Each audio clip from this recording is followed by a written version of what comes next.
Welcome to City Focus. My name is Robert Bartolotta and I'm the city manager. Today on City Focus, we're going to talk about parking. Parking has been bantered around for many, many years in the city of Sarasota, and this segment of City Focus will concentrate on the implementation of our new paid parking program. I have with me today Captain Jeffrey Carr, who is the captain in charge of support services, and parking services is one of the divisions that Captain Carr manages on a day-to-day basis. There's been a lot of anticipation for what's going on, and just recently we rolled out the entire paid parking program. So I thought it would be appropriate to share with the citizens the philosophy behind the parking program, how it's going to work, and talk to some people downtown and reassure the citizens that this is really going to be a positive, successful rollout. So welcome, Captain Carr. Thank you. Tell us a little bit about why we're doing this. Well, the opportunity to really came forward with the approval of the City Commission to allow us to install parking meters in the downtown area, and basically it was on the premise of good management practices on how to manage the inventory of parking in the core area of downtown Sarasota. And with that being said, it gave us an opportunity within the parking division. We had historically always been in enforcement, and we had never really taken a look at parking as a strategic part within our division, and basically we went from a parking enforcement division to a parking management division. Part of that is the meter system, and the other part was the new parking garage that came on board recently. So why are we doing this? Why are we going to paid parking? I think it really just basically addressed the needs of the people that are using the downtown corridor. So often you see this circling effect going on, and the reason being is that there's just inefficient management of how people are using the spaces in the downtown area. By allowing a meter to come in and allow people to basically take control of their time and how often they want to stay downtown, it gives everybody an opportunity to find a space. And that's really what we're striving for, is to manage the space in the downtown area, and we're looking at trying to get a perspective of about 85% occupancy in and around that time at any given time. So when you come downtown, you can hopefully find, if this is managed properly, a parking space when you need it. That's good. That's a little counterintuitive. People think if we have paid parking, that's going to lead to less opportunities, but it's actually, the studies have shown it's just the opposite, that if you go downtown today, there's many times when you can't find a parking spot, and you're going to be managing this program so that there's a goal of having 15% of the spaces always open to the public. So that's really correct. Positive. And it really is going to have an effect. You'll be able to, the merchants should be able to see the difference. There is going to be an adjustment time when people are trying to get used to how the system works. We're rolling out some good public relations campaigns to get this program up and running, and I really see it as a true asset for the downtown area. Why don't you give us a little bit of the numbers? How many spaces will be paid? How many spaces in the garage? How many free parking spaces? Tell us a little bit about some statistics. Well, the public view is that everything downtown is going to be paid parking, and in actuality, only 497 spaces in that downtown area is going to be what they would consider metered parking. And that actually only adds up to about 18% of the available parking downtown. By my estimates, there's 2,223 parking spaces available. Some of it is 2-hour parking, and that is in the exterior area of the core area. And then there's availability in city lots for reduced paid parking at 50 cents an hour. You would find that at the First Street lot. We just reacquired the State Street lot with the same capabilities, and more importantly, our brand new parking garage on Palm Avenue. 750 spaces, and by the direction of the Commission, those spaces will remain available and free through October of this year. And when it goes online, that will be 50 cents an hour. So the most desirable spots will be $1 an hour, and then the peripheral spots will be 50 cents an hour, and then the way out spots will be free of charge. That's correct. Okay. And the garage will be free until October, and then it will be 50 cents an hour, correct? And that's right. And for the people that are using the downtown area on a daily basis, the parking division offers a parking permit in those lots I just mentioned, including the Palm Avenue lot when it comes back online for paid. And that's approximately $40 a month, which is affordability of less than $2 a day to park in the downtown area on a regular business week. So an employee could park for almost less than 25 cents an hour? That's correct. Okay. Well, good, good. How have you worked with other groups to roll out this program? Have you done any outreach programs with any other organizations? Well, we've worked very closely with Chris Gallagher, who has been kind of a spearhead within the private sector of this whole rollout. He has talked to the Downtown Sarasota Alliance. He has talked to the Chamber, and he's really been very vocal on everything that needs to go on as far as things go. The DID, which is also highly involved, and he brought all the stakeholders together with us and has found some common ground. There's an understanding now of the value of paid parking, that it's not a revenue grab by the city, but more or less it's a true management system for premium spots in a crowded downtown corridor. And that's a very important point to emphasize. I think there's a misperception that the reason that the city's going to paid parking is because we want to balance our budget or we want to bring in more money. The honest truth is that all the money raised in the parking fund will stay in the parking fund and will be devoted to new garages, new supply, and new parking opportunities. So this has nothing to do with balancing the budget or our money. It has to do more with creating more parking opportunities.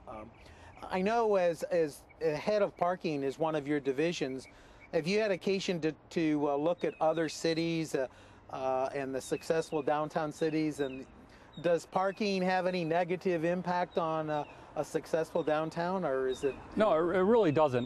We went up and we took a look at Tampa directly as a hands-on type view of how they're handling and managing their parking system. But what I became more aware of when I was put in charge of how this system was going to roll out is when I went out of town recently. I went to San Antonio, Texas, and I saw how they managed their parking system and how that basically was a driving force of how the downtown area was managed. And it was quite interesting to see their management of the parking inventory in their area, and it was done quite well.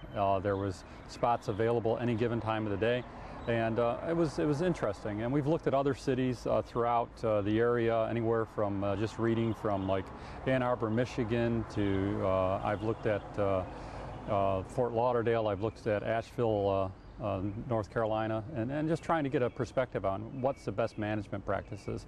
And I think really what really makes this thing successful is not how we run it, it is how it's perceived, and really what it's really going to take us to make this successful is going to make this as user-friendly and as informative to the general public when they are using the downtown area. And I think that partnership efforts are really important. I know that you've reached out to the Chamber of Commerce assignment downtown and to the Downtown Improvement District and the DSA. Tell us a little bit about, I see you have an ambassador shirt here. Why don't you show us this and tell us a little bit about how we're going to inform the public. These green shirts, if you start seeing them spring up downtown, these will be volunteers and they will be explaining the system. So tell us what they will be doing. Well, what we've done is we've rolled out an ambassadors program that is going to basically include volunteers from all three involved parties downtown, the Downtown Sarasota assignment, the DID, and the DSA. And we're really hoping that when we get all this done and open, that when you get out of your cars, when this first rolls out in a couple weeks, you'll be able to look for a person that is either going to be wearing one of this, wearing my uniform, or a police volunteer uniform. And we have partnered with these individuals to provide a brochure that they'll hand to the people that will tell them where the parking is available, where it's free parking, where it's reduced parking, and how to use the machines that are presently out on the street. Great, great, and get information on downtown too. Most importantly, we're looking for volunteers that have a vested interest to come and wear one of these shirts, because on top of just the parking, these people will be asking questions on where to shop and where to eat, what are the arts and culture in the downtown area, and hopefully all these people will be available to answer those questions. Great. Later in this show, we're going to explain exactly how you operate the paid parking devices, but we're going to take a short break, and when we come back, we will have the president of the Downtown Sarasota Alliance to talk about the impact of paid parking on business vitality. So we'll be right back.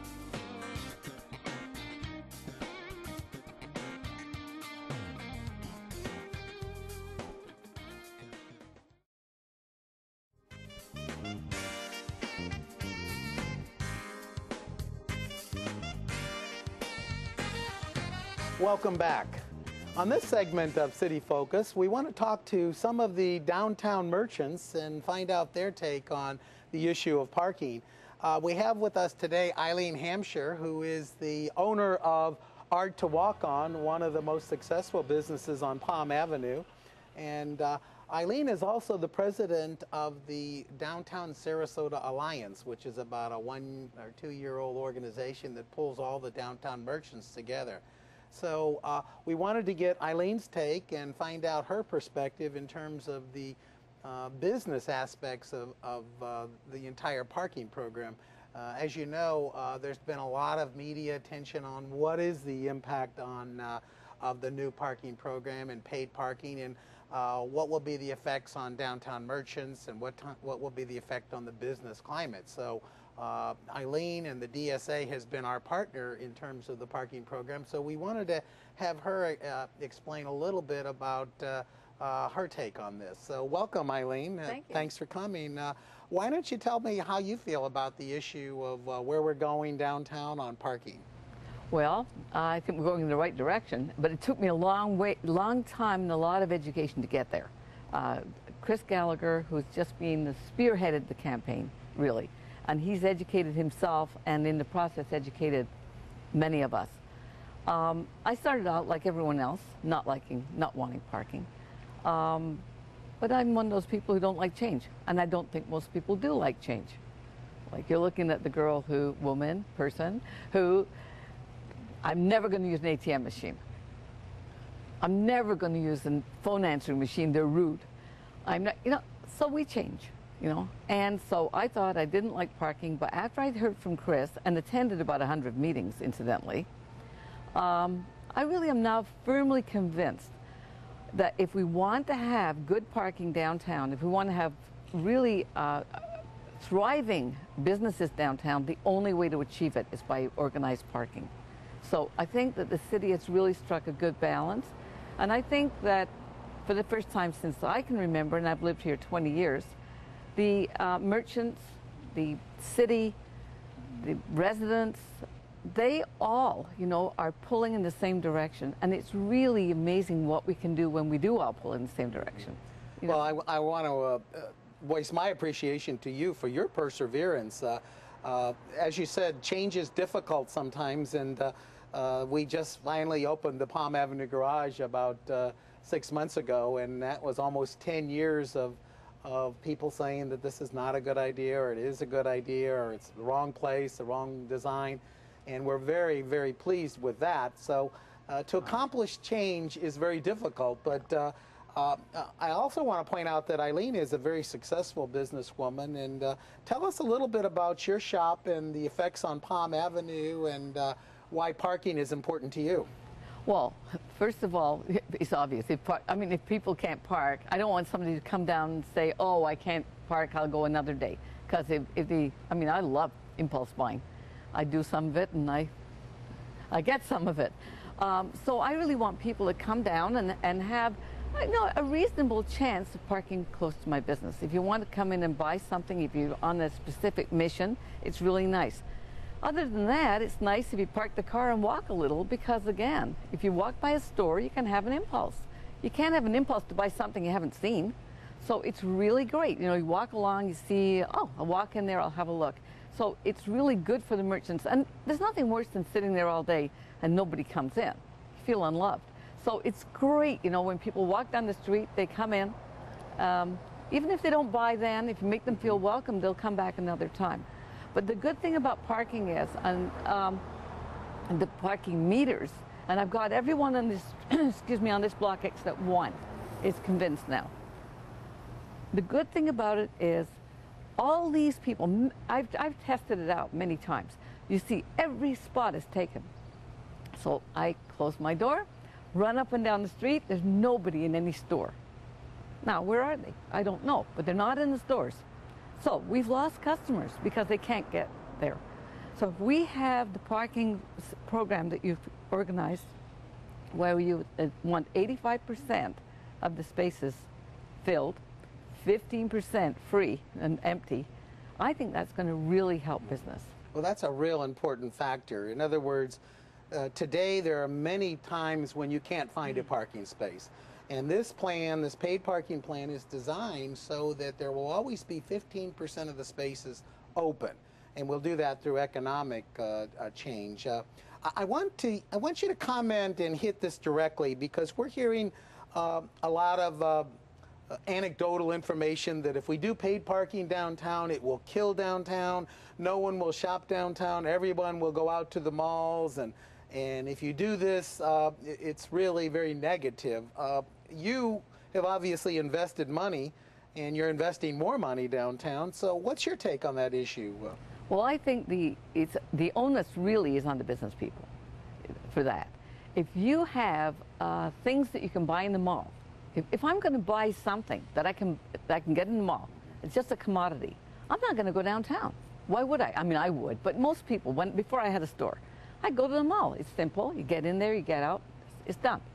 But if you want what Bill Hartman has, if you want it, you got to go downtown. If you want what Selekia has, you've got to come downtown. If you want what I have, I'm the only person doing what I'm doing in Florida. So people come from all over the state to my store. So, you know, if you want what's downtown, the onus is on the merchants to have a great window, great merchandise, and a great attitude. And really, we are your ambassadors. You'd be amazed. I feel like information kiosk. People come in, ask me where should they take their wife for dinner, you know, what should we, you know, everything. How far to Moat Marine, and I'm terrible at giving directions.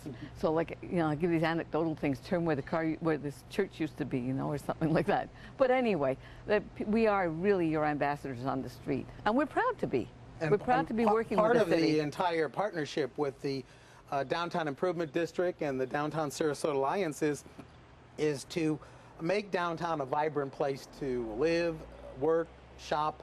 And we're going to have information kiosks throughout the downtown where people can have maps of the downtown, restaurant guides, shop guides, and the like. And we will be dealing in a little later segment about the opportunities for free parking downtown, because there are numerous spaces throughout the downtown that you can still park free of charge or park in a garage at a reduced charge. Yeah. But, you know, Bob, that's something DSA fought for.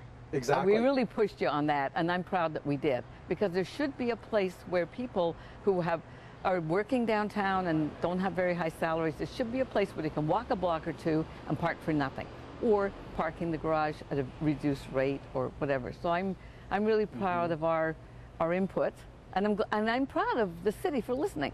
You know, it's the first time that we feel we're talking, the city's actually listening. You know, well, I can pick up the phone, I can call you have convinced us. In other words, when we initially started the parking program, we were going to have time limits on the parking, and the business community said, well, wait a minute, why do you have to put limits on it? If I want to shop in downtown and go to a restaurant and I want to be here for 3 hours, currently you can only park 2 hours, and with the new paid plan, there won't be a limit on it. So we're going to wrap up this segment. I wanted to get your take on, you're such an optimistic person. Well, why don't you give us your picture of the future of downtown? Because I know you've got money at risk, and tell us what your view of the future is. I don't think I got money at risk. I think I got money invested. I think that downtown is like, anyone who knows me knows that I have a strong feeling that and maybe I got it from someone else, I don't know. But the biggest expenditure of energy is to change direction. So if you're going down, you're going to keep going down. It's really hard to start going up. But we've hit bottom, we're going up. I see every day, I see people coming from Bradenton. We're drawing a much larger draw to downtown Sarasota. First of all, it's safe. New Year's Eve, my husband and I, two old fogies, we parked in the garage, walked down the alley, and went to New Year's Eve with 35,000 people. Now, how good is that? You know, how many cities can you do that in? And incidentally, the garage is fabulous. You can be so proud of it. It's after all the fuss, all the complaining, whining, whatever, it is fabulous. Well, thank you very much, Eileen. I appreciate you coming down for this segment. And when we come back with City Focus, we will be talking about some other merchants downtown and some other aspects of the parking. So we'll be right back.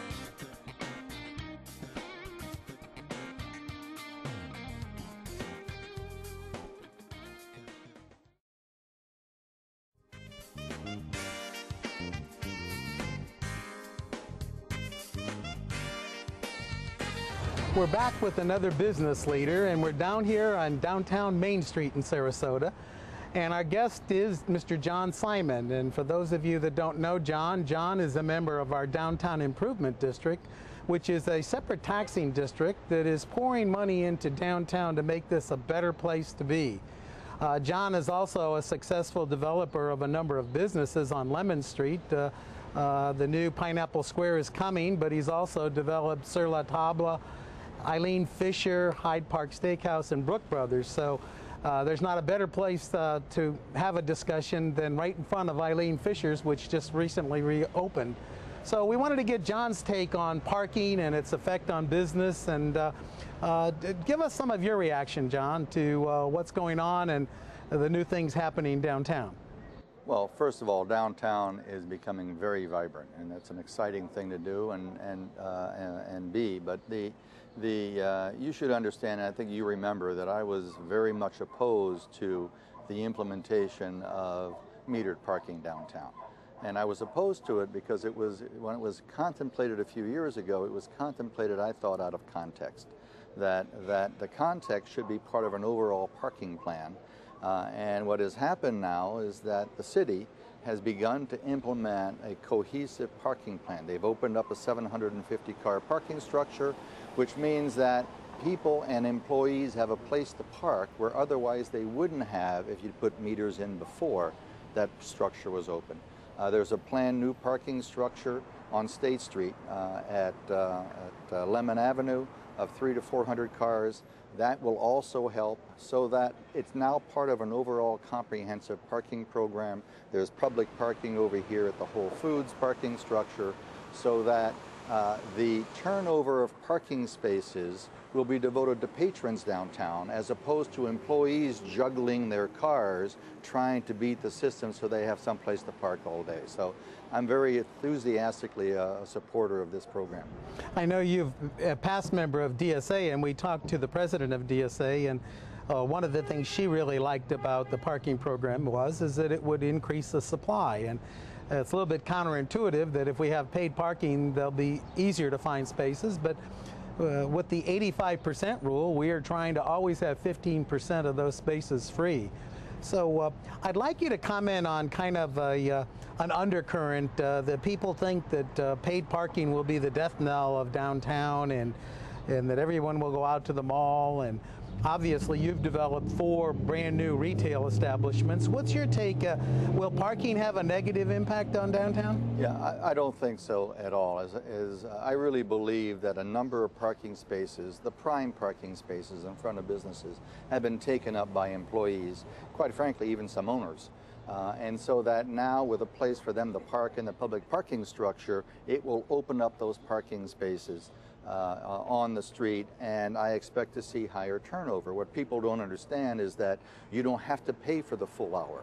If you only want to have 15 minutes, you can put a quarter into the machine. I'm told you can also put a nickel in for 6 minutes if you want to grab a cup of coffee. So that what that does is it means that cars will churn, spaces will be available for people who want to come in and do their business here. For those who want to come downtown and spend 5 or 6 hours, we've got parking structures. And one of the things that we're regulating, we no longer will have time limits on the meters. We were regulating that through economy. So if somebody wants to park for 6 minutes or 6 hours, they can do so.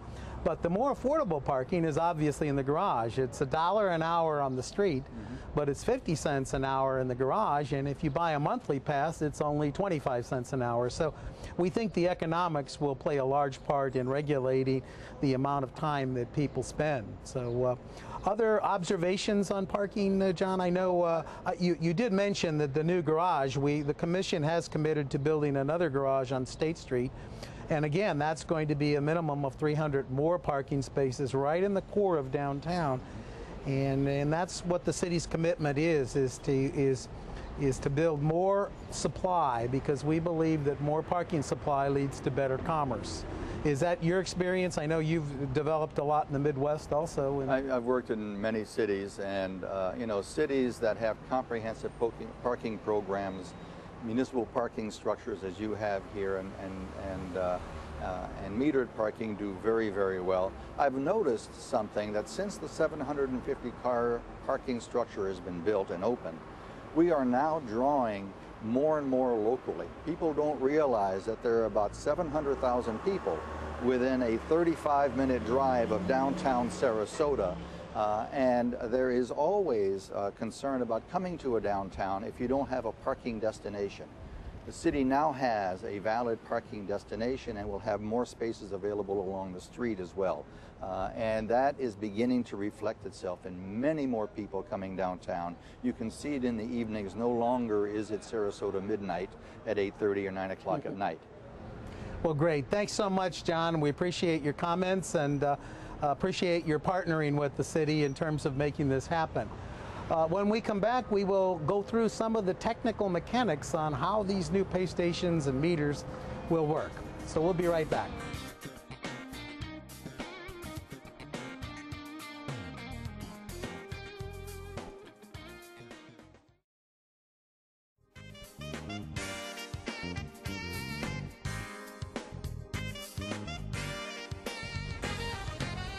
Welcome back to City Focus. On this segment, we want to deal with the actual mechanics of how this paid parking system will work.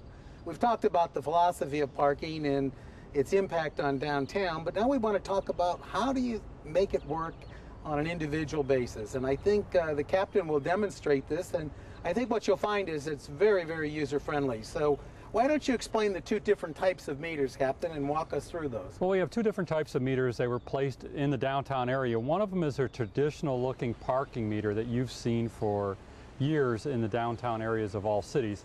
And they're a little modernized. These single space meters, as they're called, will actually take a credit card. So when you pull up, you would just go to your single space meter, and you can either put in a coin, anywhere from a nickel up through a quarter. They do not take pennies, and they will even take the American coin dollar. You can insert that in there and put in as much time. You're allowed to park downtown as long as you want at this time, okay? So if you wanted to pay for 11 hours, that's how long the meters run. They run from 9 a.m. to 8 a.m., 8 p.m. every day, Monday through Saturday. And so there's no time limit anymore. You don't have to move in 2 hours, but you do have to pay for the time you are occupying the spot. At the same time, you have multi-space meters, and these were basically put down for a couple reasons. More importantly, aesthetics. Rather than having meters in every single space in the downtown area and kind of cluttering up the look of the area, we went with a more modernized looking meter that will basically take care of anywhere from 7 to 15 spaces within an area. We've placed these appropriately 2 to 3 in each block downtown, on each side of the block. And what you would do if you came up to one of these meters, there's 2 ways you can pay again. Keep in mind that neither of the meters takes any paper money, and the reason for that is the ability to, for paper money to jam is very difficult, and the industry standard is either coin or credit card at the moment. If you decide to pay by coin, when you get out of your car, right at the front of the car on the left-hand side, if you're angle parking, or at the front of your car if you're parallel parking, will be a number. And that number will be 3 numbers, and you'll have to remember that between here and 2 or 3 spaces until you get the multi-space meter.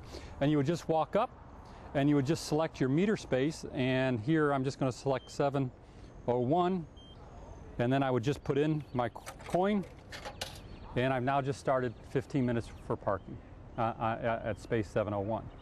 Now, if I decided to use a credit card, there's just 2 additional steps you have to go to. You would come up and once again, you would add a space and you would go to 702 if it's in your parking space. Select that. It would come up and you would hit OK, and it comes to $2. That is the standard that you'd have on a credit card, that's acceptance. And you can either go up by using the arrows or go down. There is a minimum payment for credit cards because of the charge back to the city, and that is $1 is the lowest you'd be able to use on a credit card or debit card. And so I want to just go down, and I'm going to select down to 1 hour. And then when I'm done and I've decided that that's a good payment, I would just hit OK. You would take your credit card, insert it in down here, put it in, pull it out, and you walk away and you're clear. So there's only 4 steps in a credit card, only 2 steps in a coin. And just keep in mind, when you do pull up to the new spaces downtown, there'll be appropriate signage that will be right near this space that will say pay here. And then at each end of each parking area, there will be signs indicating which way to come in to pay. And then even on the sidewalks, we're going to have decals that will remind you as you walk away to pay. And more importantly, you'll have those individuals in those green shirts that will give the information when that rolls out. And the hours of operation, again, for paid parking is what? Hours of operations are going to be from 9 a.m. to 8 p.m. Monday through Saturday. And the value of these multi-space meters is that you can actually pull into the parking space starting at 6 o'clock in the morning. And if you're there for a meeting and you're going to stay till 12, you can prepay those 3 additional hours at 6 o'clock from 9 to 12, and you don't have to worry about it. You don't have to come back to that space. Great, great. And how do we get more information about this? In other words, if the public still doesn't understand or has any questions about parking, where can they get more information? Well, more importantly, in today's day and age, there is our website, and you would go to the city website, sarasotagov.com, and when the main page pulls up, you'll see that P, the International Standard for Parking, and you'd click on that, and that takes you to the website that gives you all the information on how the meter system works. It will give you all the information on where to park downtown, where the free spots are, where the reduced rates are, and where the premium spots are. And it also gives you an option in many different ways on certain questions that you may have on parking. That's all going to be on there. Okay, great. And if the public has questions, we will have the ambassadors to answer questions. There's the website, or Ask Any City Employee. And we hope to have this rollout to be very seamless. Change is always difficult, and there will be a little bit of a learning curve, but we will be very patient and we will work with the public. And the objective, again, is for a vibrant, prosperous downtown. Anything I've missed, Captain? Well, just to keep in mind, the rollout starts in May, but we know that we have different seasons here in this town, and we are going to have another rollout in and around the Thanksgiving holiday hours when our winter residents come back down to downtown. We want them to be aware of it. Excellent. And then we're also going to have a rollout during tourist season where we'll have more people on the street. And more importantly, right before this rolls out, we're going to have a booth in the farmers market downtown with people there in the green shirts, myself, other staff members, to answer any questions they may have. Well, great. Thank you so much for coming. Thank you. That wraps up another issue of City Focus, and until next month, we thank you so much.